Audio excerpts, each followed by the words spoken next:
Ozmoqchi bo'lgan ayollar ko'pincha savol beradi. Nima uchun shirinliklardan voz kecha olmayman yoki sho'r va qarshiloq pechenyelar yegim kelaveradi? Buning biokimyoviy sababi bor. Agar organizmingizda ba'zi bir vitaminlar va minerallar yetishmovchiligi bo'lsa, masalan, magniy, xrom, sink va shunga o'xshash minerallar yetishmovchiligi kuzatilsa, sizda judayam shokoladlarga ehtiyoj baland bo'ladi. Ikkinchi sababi bu kam uxlaganda organizm, miya energiya, quvvat talab qiladi. Agar uyquga to'ymasangiz, sizda judayam talab kuchli bo'ladi. Shirinlik, shakar va oddiy uglevodlarga talab kuchli bo'ladi. Ba'zi bir odamlarda esa judayam pechenyelarga, qarshiloq pechenyening orasida kremi bo'ladi. Mana shu qarshiloq pechenyelarga ehtiyoj baland bo'ladi. Buni olimlar qanday tushuntiradi?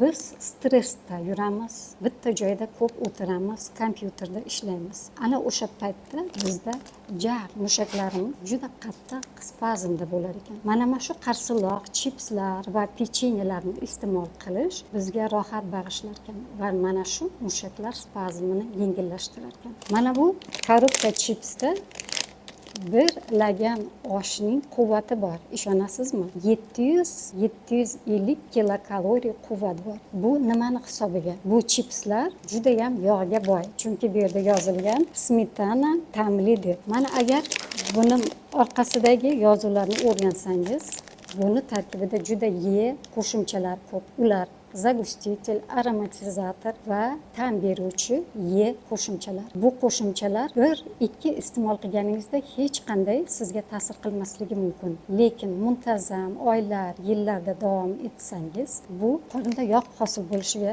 olib keladi. Kartoshkadan qilingan deb yozilgan, lekin mana tarkibida yozilgan 100 gram produktda 500-680 kilokaloriya bor. Bu degani, agar kun davomida shunday ikkita pachka chipsdan yesangiz va bitta stakanda gazli ichimlik iste'mol qilsangiz, bu kunlik kaloriyangiz tugadi degani. Undan tashqari iste'mol qilgan har bir ovqatingiz ortiqchasi sizda yog' qatlamlari ko'payishiga sabab bo'ladi. Sho'r narsalarni xohlab qoladi ba'zilar, sho'r chipslar va sho'r qutlar. Bu organizmda suvsizlanish, обезвоживание ketayotganligi haqida xabar beradi yoki natriy xlor yetishmasligi va bu holat o'sha tuz iste'mol qilish va suvning me'yorida ichishimiz bilan buni bartaraf qilishimiz mumkin. Biz hozir juda kuchli stress davrida yashayapmiz va bizning organizmimiz va ayniqsa miyamiz tinchlantiruvchi moddalar talab qiladi. Mana shu mahsulotlar organizmda kortizol gormonini me'yoriga keltirishga xususiyatiga ham ega ekan.